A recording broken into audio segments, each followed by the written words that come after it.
Good evening and thanks for joining us. I'm Steve Grant. And I'm Lisa Rose. An Ozarks family wants answers about what happened to their son that left him hospitalized. Early Saturday morning, police found 16-year-old Mace Hutchinson underneath the 65 and Highway F overpass in Ozark. KY3 Sarah Sheffield joined us live to explain why the teenager's parents believe what police did put him in intensive care. This is a story that you'll only see here on KY3. Sarah? Lisa, according to the teen's family, they believe that Mace Hutchinson somehow went from walking along this bridge to 30 feet below, lying on the pavement, severely injured. Like I said, we called the police.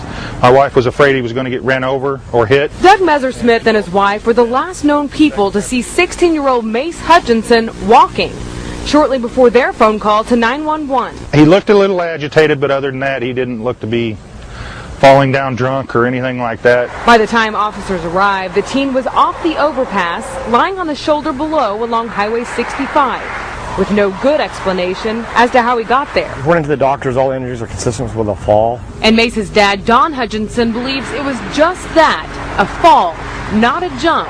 The question is why. They tested his system. He was clean of drugs and alcohol, so I mean, we don't know why, unless just being in shock and the whole thing in itself caused him to forget everything. Mace's aunt tells us he's undergoing major surgery for a broken back and a broke-off heel.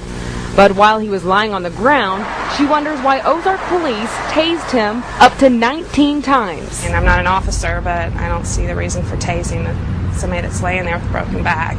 I don't consider that a threat. His dad says the tasing delayed what would have been immediate surgery by 2 days. The tasering had increased his white blood cell count and caused him to have a temperature, so they could not go into operation. He refused to comply with the officers, and so the officers had to deploy their tasers in order to subdue him. He's making incoherent statements. He's also making statements such as shoot cops, kill cops, things like that.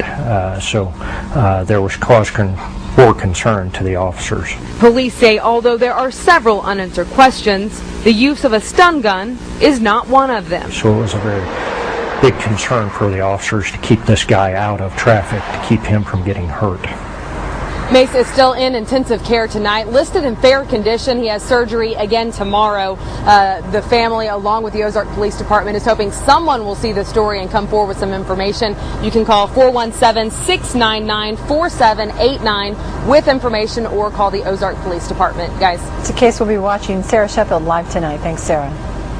Well, what's ending